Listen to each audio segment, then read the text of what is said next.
Mission impossible the final countdown mobile ছাড়া সংস্করণ। আজ আমি জীবনের সবচেয়ে বড় বাজিটা ধরলাম। পুরো ১ ঘন্টা মানে ৩৬০০ সেকেন্ড মোবাইল নামক ওই টাইম খেকো দানবটাকে ছাড়া থাকব, যেন একবিংশ শতাব্দীর এক ঋষি ডিজিটাল দুনিয়াকে ত্যাগ করে আত্মশুদ্ধির পথে পা বাড়ালাম। ফোনটাকে সাইলেন্ট করে ড্রয়ারে পুড়ে দিলাম। ভাবটা এমন যেন এক্ষুনি নোবেল শান্তি পুরস্কারটা আমার নামেই ঘোষণা হবে। প্রথম ৫ মিনিট ছিল স্বর্গীয়। কি শান্ত পরিবেশ, পাখিরাও যেন আজ বেসুরো গাইছে না, ফ্যানের হাওয়াটাও যেন এসির মতো ঠান্ডা। আমি চোখ বুজে ভাবছি, এই তো জীবন। ঠিক তখনই মাথায় প্রথম বজ্রপাতটা হলো, এই যে আমি এত মহান একটা কাজ করছি, এর স্ট্যাটাস আপডেটটা কে দেবে? আমার এই আত্মত্যাগের কথা বিশ্ববাসী জানবে কি করে? ১৫ মিনিট যেতেই হাতটা কেমন খালি খালি লাগতে শুরু করলো।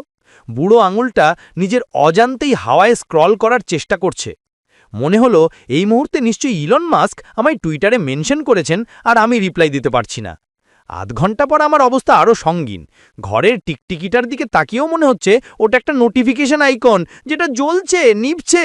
আমি স্পষ্ট শুনতে পেলাম পাশের বাড়ির আন্টি বলছেন, আজ ছেলেটাকে একবারও বারান্দায় ফোন হাতে দেখলাম না, সব ঠিক আছে তো? ৪৫ মিনিট হতেই আমি নিশ্চিত হয়ে গেলাম যে এই ১ ঘন্টায় তৃতীয় বিশ্বযুদ্ধ শুরু হয়ে গেছে, ডলারের দাম ১০ টাকা হয়ে গেছে, আর আমার বেস্ট ফ্রেন্ড আমাকে না জানিয়েই বিয়ে করে ফেলেছে। যখন শেষ ৫ মিনিট বাকি, আমি ড্রয়ারের সামনে বসে হাঁপাচ্ছি, যেন অক্সিজেন ফুরিয়ে গেছে। টাইমার বাজার সাথে সাথে ঝাঁপিয়ে পড়ে ফোনটা বের করতেই দেখি ১৩২টা notification.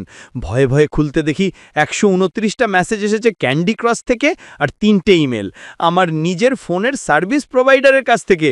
By our new 5G data pack. ধুর, এই আত্মত্যাগের কোনো মূল্যই নেই।